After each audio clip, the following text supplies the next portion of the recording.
saw a study that said 44% of Gen Zers have never been in a relationship. And the study was even worse for like actual sexual interactions, which means nearly half of us have never been with anybody. And I have one friend, right? We're talking about women, right? And I'm like, how many girls have you been with? I'm just curious, right? Because I thought in my mind that my number was like great. I was like, man, I'm living life. This dude says 52 this year. And I'm like, 52? I look better. Like how are you doing this? And he was like, bro, you have to get on Tinder and you literally just knock everything down that you see. And in my mind I'm thinking, well, I'm not doing that, so oh well, like I'll just have to suffer, bro. That was the first friend. That was the first pattern I noticed for guys who are willing or able to have these interactions seemingly. The second dude was a guy I met working in another state who was talking about girls again. And we was talking about more so flexing because he was like, bro, you have a good career, dude. You're tall, a decent looking guy. You should be swimming in it, right? It should be easy for you. And I was like, it's really not because of the type of girls I go for. He was like, yeah, you're always going for like melancholic, deep, smart chicks. I love me a melancholic girl. I don't know why, bro. I asked him how many girls he's been with again. And he says he has to at least be at 104 by now. When he said this, I nearly had a stroke because I was thinking, bro, how? Like, why am I the only one in my friend group going through this? Although I'm the one in my friend group, in my opinion, all right, this could just be me being slightly narcissistic here. I think I should have these numbers, but with actual high quality women. So I asked him, and he says, bro, your problem is that you be on Hinge and Tinder and you be trying to like get to know them.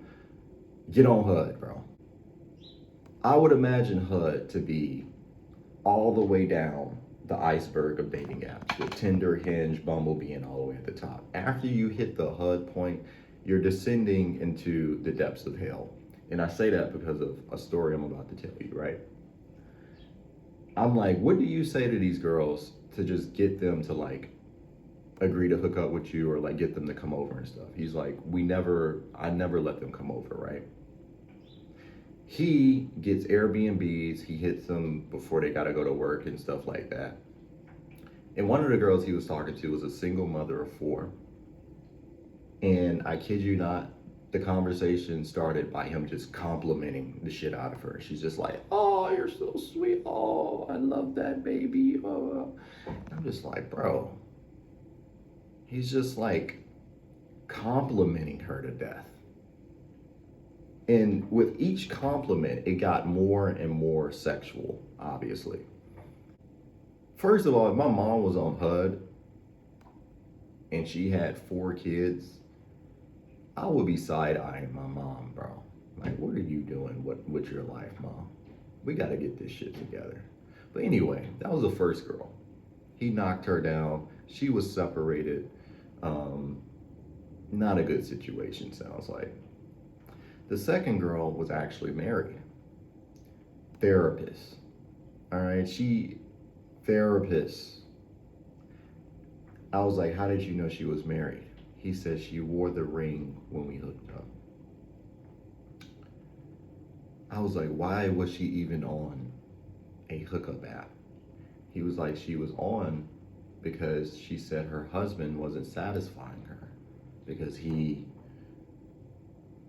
well, it doesn't matter, but like he said, I told her I can satisfy her. Same pattern, just complimenting the shit out of her until it gets more and more sexual along the way. Eventually, something clicked in my mind, and I was like, I get it. I understand now. Okay.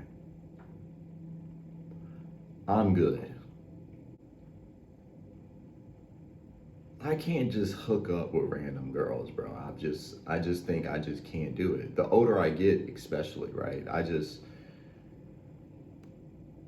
If you're a moderately attractive dude and you get on Tinder, for example, you know what I mean, bro. Like the hot chicks, they like your pictures at certain times at night where nothing could possibly happen but one thing.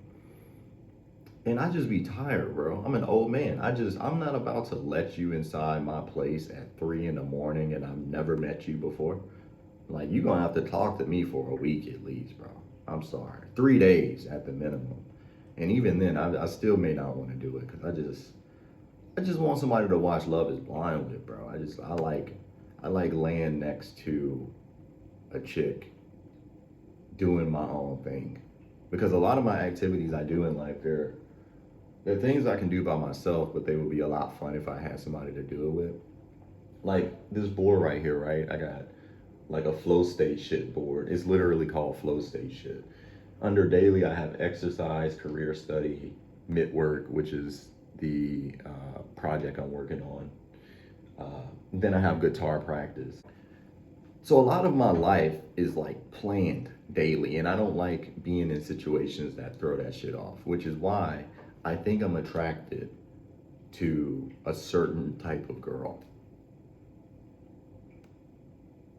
In this culture that almost makes it seem like each person is an item in a buffet is very toxic for us because it abstracts the person out of interacting as a human, right? You basically have to superficially meet a certain pattern of existence even for people to want to talk to you, which kind of ruins the point to me. It's just almost disgusting to me that I have to like brand myself or try to I basically got to be a psycho just to get women, right? Women that already may be going through their own problems, dealing with their own mental health issues. And I say that because it takes a certain type of person just to like be able to just constantly be with random people like that. It's just kind of like if you're into that, bro, I'm not saying like it's bad. I'm just saying I can't do it, bro. Something may be wrong with me, man. I don't know, man. I don't see how the boys did it, to be honest. At first I was feeling bad about the amount of experiences I have because even my brother told me, bro, you're supposed to at least be at 80. And my brother's gay. And I was thinking in my head, all right, I don't feel too bad about that one because all of my LGBTQ friends, y'all are like aggressive, bro. Like, y'all, bro. Okay, so one time, dude, I was working at a grocery store and this dude with these nasty green contacts, like he saw me on the aisle, walked past. We made eye contact. Worst mistake of my life. He comes back to the aisle like this and just stares at me. He's just like, I was so scared, bro. I was so scared. I was like, if you're trying to flirt with me, dog, this is not how you do it. That is wild, okay? It's like I'm playing the dating game on medium mode. And it could be on easy mode if I was more materialistic, superficial, if I took advantage of like optimizing myself for somebody. But I'm not about to chisel my face just to be able to talk to women, bro. That is insane. We're gonna find out in like 20 years that all of these supplements people are taking, Ozempic, the looks maxing shit is like, it's gonna be one of those commercials at night, like, you may be entitled to a consultation if you've taken whatever fucking looks maxing supplement that was popular in 2025. Call this number for us. Just like, we're gonna have those commercials, bro. I'm just letting you know.